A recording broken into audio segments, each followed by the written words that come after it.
Well, hello again and welcome to another edition of the Speed Bag. Today, a little segment I like to call, actually, maybe this is the way to do it.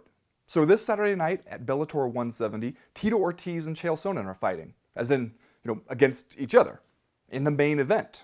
Because Bellator gonna Bellator and the rest of us gonna reluctantly watch.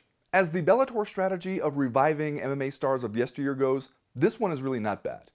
Yeah, they're a little past their expiration dates. Sonnen is 39, Ortiz will be 42 on the day of the fight, but at least they're expired in roughly the same amounts. They're also both interesting in roughly the same way, which is to say, we remember them for who they used to be and also for the absolutely incredible stuff that comes out of their mouths every time they open them to speak.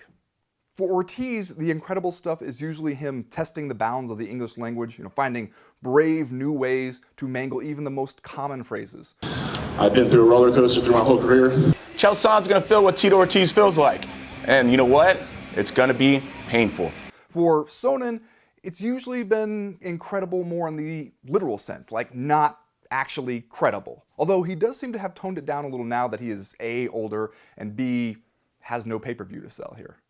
Still, this is not a fight that we're going to watch because we expect a dazzling display of athletics. It's a fight we're going to watch because the names are familiar to us, because there's some mild bragging rights on the line, and let's be honest, because it's free on basic cable on a night where there's no UFC. But after watching 38-year-old BJ Penn get absolutely mauled by 24-year-old buzzsaw Yair Rodriguez in the UFC just last weekend, I'm kind of starting to think that this is what you should do with these old guys. This is the kind of old guy matchup that I can get behind. What do you do with your aged and yet still stubbornly famous fighters? Put them against each other. Let them bash their creaking joints against one another's wrinkly faces and keep them away from these crazy kids who will only hurt them. Not only does it keep the old guys relatively safe, but it allows us to feel better about continuing to watch them. We still get the name brand kick, but we don't turn off the TV at the end of the night feeling like we're complicit in an incident of elder abuse. It's the seniors tour approach to MMA, and I don't know if you've noticed, but it's kind of the best thing Bellator has going for it right now.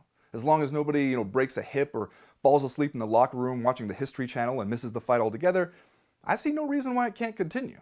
One thing is for certain, MMA fighters will continue getting older, and it's not like a lot of them make enough to retire early.